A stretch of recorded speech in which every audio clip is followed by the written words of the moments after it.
जय श्री कृष्ण दोस्तों, आप सभी का स्वागत है हमारे YouTube चैनल पर। तो आइए वीडियो की शुरुआत करते हैं। एक दिन लक्ष्मी जी की बड़ी बहन ज्येष्ठा ने उनसे कहा, बहुत दिनों से एक बात मेरे मस्तिष्क में कौंध रही है, सोचती हूँ कि तुमसे पूछूं या नहीं। ऐसी क्या बात है बहन? मन में जो कुछ भी है निसंकोच पूछो।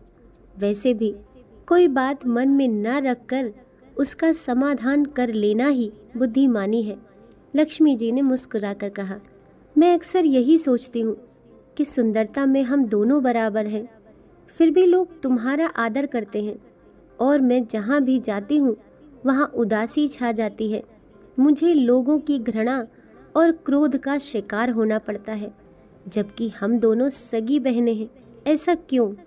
लक्ष्मी जी ने हंसकर कहा, सगी बहन या समान सुंदरता होने से ही आदर नहीं मिलता, उसके लिए अपने को भी कुछ करना चाहिए। लोग मेरा आदर इसलिए करते हैं क्योंकि मैं उनके घर पहुंचते ही सुख के साधन जुटा देती हूँ। संपत्ति और वैभव से आनंदित होकर लोग मेरा उपकार मानते हैं, तभी मेरी पूजा करते हैं। उधर तुम्हारा ये हाल है कि जिसके यहाँ भी तुम जाती हो उसको गरीबी, रोग और आपदा सहनी पड़ती है। इसी वजह से लोग तुमसे घृणा करते हैं, कोई आदर नहीं करता। आदर पाना है तो दूसरों को सुख पहुंचाओ। ज्येष्ठा को लक्ष्मी जी की बात चुभ गई। उन्हें लगा कि लक्ष्मी को अपनी महिमा का अभिमान हो गया है। उन्होंने तड़प कर कहा, लक्ष्मी, तुम मुझसे हर बात में छोटी हो, अवस्था में भी और प्रभाव में भी। मुझे उपदेश देने का भी विचार न करो। अगर तुम्हें अपने वैभव का अहंकार है तो मेरे पास भी अपना एक प्रभाव है। मैं जब अपनी पर आ जाऊं तो तुम्हारे करोड़पति भक्त को भी पल भर में भिखारी बना दूं। लक्ष्मी जी को हंसी आ गई और कहने लगी, बहन तुम बड़ी हो इसीलिए कुछ भी कह लो, लेकिन जहाँ तक प्रभाव की बात है मैं तुमसे कम नहीं हूँ। जिसको तुम भिखारी बनाओगी उसे मैं दूसरे दिन रंक से फिर राजा बना दूंगी। मेरी महिमा का अभी तुम्हें पता ही कहाँ है। ज्येष्ठा बोली, तुम्हें भी मेरी महिमा का पता ही नहीं है। जिसकी तुम सहायता करोगी उसे मैं दाने दाने के लिए भी मोहताज कर दूंगी। देखो बहन, दाने दाने के लिए तो तुम उसे मोहताज कर सकती हो, लेकिन जिससे मैं रूठ जाऊं, जिसके सिर पर मेरा वरद हस्त न हो, उसका तुम कुछ भी बिगाड़ सकती हो। परंतु जिस पर मेरी कृपा दृष्टि हो उसका कोई भी बाल बांका नहीं कर सकता। अगर तुम अपना प्रभाव दिखाने को इतनी ही उतावली हो रही हो तो कल अपना प्रभाव दिखा कर देख लेना, ठीक है? बोलो कहाँ चले? दूर क्यों जाएं? पास ही अनुराधापुर है, उसमें एक ब्राह्मण रहता है, दीनानाथ। वह रोज मंदिर में पूजा करने जाता है और मेरा पक्का भक्त है। उसी पर हमें अपनी अपनी महिमा दिखानी है। ज्येष्ठा को ताव आ गया। उन्होंने हाथ झटक कर कहा, ठीक है, देख लेना, कल तुम्हारा सिर ही झुक जाएगा। कहकर एक ओर चली गई। लक्ष्मी जी वहीं खड़ी बहन के क्रोध और अहंकार पर मुस्कुराती रहीं। दूसरे दिन दोनों बहनें अनुराधापुर के विष्णु मंदिर में पहुंची। उन्होंने वेश बदल रखा था। साधारण स्त्रियों की तरह वे दोनों मंदिर के द्वार पर बैठ गईं। लोगों ने देखा अवश्य, किंतु किसी ने उनकी ओर कोई खास ध्यान नहीं दिया। ध्यान देने वाली कोई खास बात थी भी नहीं। वह मंदिर था और हर रोज दीन दुखी आते जाते रहते थे। वहां आने वाले सभी किसी न किसी परेशानी में घिरे रहते थे। फिर भला उन्हें किसी दूसरे की परेशानी से क्या सरोकार हो सकता था? थोड़ी देर बाद वहां दीनानाथ पंडित आया। दोनों बहनों की नज़र उस पर जम गई। पूजा करके जब वह लौटने लगा तो ज्येष्ठा ने कहा, लक्ष्मी, तुम्हारा भक्त आ रहा है, बन पड़े तो कोई सहायता करो। हाँ करती हूँ, कहकर लक्ष्मी जी ने एक पोला बांस दीनू के रास्ते में रख दिया, जिसमें मोहरें भरी हुई थीं।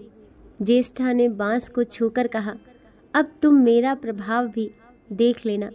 पूजा करके लौट रहे दीनू ने रास्ते में पड़ा वह बांस का टुकड़ा उठा लिया। उसका विचार था कि वह किसी काम आ जाएगा, घर में 100 ज़रूरतें होती हैं। अभी वह पंडित कुछ ही आगे बढ़ा था कि उसे एक लड़का मिला। लड़के ने पहले पंडित जी से राम राम की, फिर बड़ी ही नम्रता से बोला, पंडित जी, मुझे अपनी चारपाई के लिए बिल्कुल ऐसा ही बांस चाहिए। दादाजी ने ये कहकर भेजा है कि जाओ बाजार से ले आओ। ऐसा बांस पंडित जी कहाँ मिलेगा? दीनू ने कहा, मैंने मोल नहीं लिया, रास्ते में पड़ा था तो उठा लिया। तुम्हें ज़रूरत है तो तुम ही रख लो, वैसे बाजार में 1 रुपए से कम का नहीं है। लड़के ने चवन्नी देते हुए कहा, मगर मेरे पास तो ये चवन्नी ही है पंडित जी। अभी तो आप इसे ही रखिए, बाकी 12 आने शाम को दे जाऊंगा। पंडित जी खुश थे कि बिना किसी हील हुज्जत के रुपया कमा लिया। दीनू पंडित ने बांस लड़के को दे दिया और वह चवन्नी अपनी डोलची में रख ली। मंदिर के पास खड़ी दोनों देवियां ये सारी लीला देख रही थीं। ज्येष्ठा ने कहा, लक्ष्मी, देखा तुमने, तुम्हारी इतनी सारी मोहरें मात्र एक चवन्नी में बिक गईं, और अभी क्या, ये चवन्नी भी तुम्हारे भक्त के पास नहीं रुकेगी। चलो उसके पीछे चलते हैं और देखते हैं कि क्या होता है। दोनों बहनें दीनू के पीछे पीछे चलने लगी। एक तालाब के पास दीनू ने डोलची रख दी और कमल के फूल तोड़ने लगा। इसी बीच एक चरवाहे का लड़का आया और डोलची में रखी हुई चवन्नी लेकर भाग गया। दीनू को पता ही नहीं चला। फूल तोड़कर वह अपने घर चलने लगा। इतने में वही लड़का आता हुआ दिखाई दिया जिसने चवन्नी देकर उससे बांस ले लिया था। करीब आकर वह बोला, पंडित जी, ये बांस तो बहुत वजनी है। दादाजी ने कहा है कोई हल्का बांस चाहिए, इसकी चारपाई ठीक ना होगी। ये लीजिए, आप अपना बांस वापस ले लीजिए। कहकर उसने बांस पंडित जी के हवाले कर दिया। उन्होंने बांस ले लिया, लेकिन चवन्नी तो डोलची में थी ही नहीं। तब उसने कहा, बेटा, चवन्नी तो कहीं गिर गई, तुम मेरे साथ घर चलो, वहाँ दूसरी दे दूंगा। इस समय मेरे पास एक भी पैसा नहीं है, तब आप जाइए, मैं शाम को आकर घर से ले लूँगा। ये कहकर लड़का अपनी राह लौट गया। बांस फिर से पंडित जी के ही पास आ गया और लक्ष्मी जी हौले से मुस्कुराईं। उनको इस प्रकार से मुस्कुराते देखकर ज्येष्ठा मन ही मन में जल उठी। वे बोली, अभी तो खेल शुरू ही हुआ है, देखती चलो कि मैं इसे कैसे तिगनी का नाच नचाती हूँ। दीनू बेचारा इन सब बातों से बेखबर अपनी ही धुन में आगे बढ़ा चला जा रहा था। उसे क्या पता था कि वह शतरंज का मोहरा बना हुआ है। वह तो धूप छाँव की भांति दोनों बहनों का प्रभाव सहता चुपचाप चला जा रहा था। आगे चलकर गांव का एक अहीर मिला। उसने दीनू को चवन्नी वापस करते हुए बताया, पंडित जी, मेरा लड़का आपकी डोलची से ये चवन्नी उठा लाया था। वह बड़ा ही शैतान है। मैं आपको वही चवन्नी लौटाने आया हूँ। हो सके तो उस शैतान को माफ़ कर दीजिएगा। दीनू ने आशीर्वाद देकर चवन्नी ले ली और प्रसन्न मन से उस लड़के को पुकारने लगा, जो शाम को घर आकर चवन्नी लेने की बात कहकर लौटा जा रहा था। आवाज़ सुनकर लड़का लौट आया। अपनी चवन्नी वापस पाकर वह भी प्रसन्न हो गया।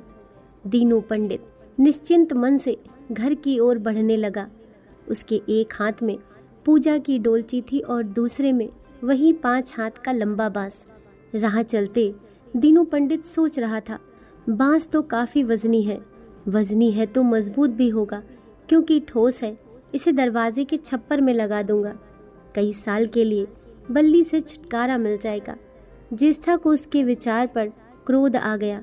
लक्ष्मी जी के प्रभाव से दीनू को लाभ होता देख वह मन ही मन बुरी तरह जली जा रही थी।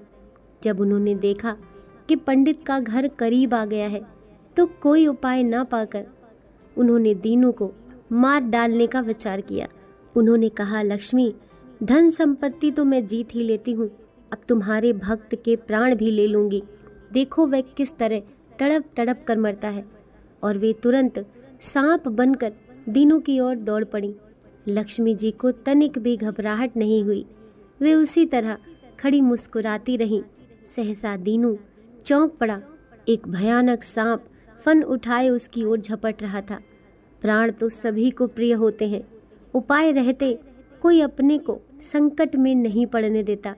दीनू ने पगडंडी वाला रास्ता छोड़ दिया और एक ओर को भागने लगा, लेकिन सांप बनी ज्येष्ठा उसे भला कहाँ छोड़ने वाली थी। वह तो उस गरीब के प्राणों की प्यासी हो चुकी थी। वह भी दीनू के पीछे पीछे दाएं बाएं बराबर दौड़ती ही रही। दीनू घबरा गया। उसने हाथ जोड़कर कहा, नाग देवता, मैंने तुम्हारा कुछ नहीं बिगाड़ा, शांति से अपनी राह लौट जाओ। आखिर क्यों मुझ गरीब के पीछे पड़े हो? व्यर्थ में किसी ब्राह्मण को सताना अच्छी बात नहीं है। लेकिन वह नाग तो ज्येष्ठा का रूप था, जो दीनू को किसी भी तरह डसना चाहता था। प्रार्थना पर कुछ भी ध्यान न देकर वह सांप एक बार पुकारता हुआ झपट पड़ा। जब दीनू ने देख लिया कि बिना संघर्ष किए अब जान नहीं बचेगी, तो उसने प्राण रक्षा के लिए भरपूर जोर लगाकर वही बांस सांप के ऊपर दे मारा। धरती से टकराते ही बांस के 2 टुकड़े हो गए और उसके भीतर भरी हुई मोहरें खन खन आकर बिखर गईं, जैसे लक्ष्मी हंस रही हो। दीनू के मुंह से हैरतपूर्ण चीख सी निकली और थोड़ी देर के लिए वह ठगा सा खड़ा रहा, आंखें फाड़े। उन मोहरों की ओर देखता रहा।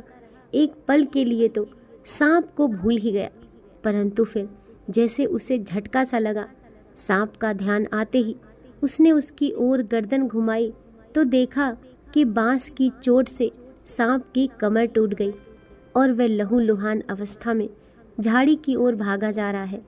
दूसरे चरण में मोहरों पर लौट गया और कहने लगा, तेरी जय हो लक्ष्मी माता, जीवन भर का दरिद्र आज दूर हो गया।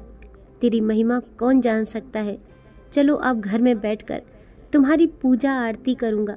और फिर जल्दी जल्दी उसने सारी मोहरें अंगोछे में बांधी और लंबे लंबे कदमों से घर की ओर चल दिया।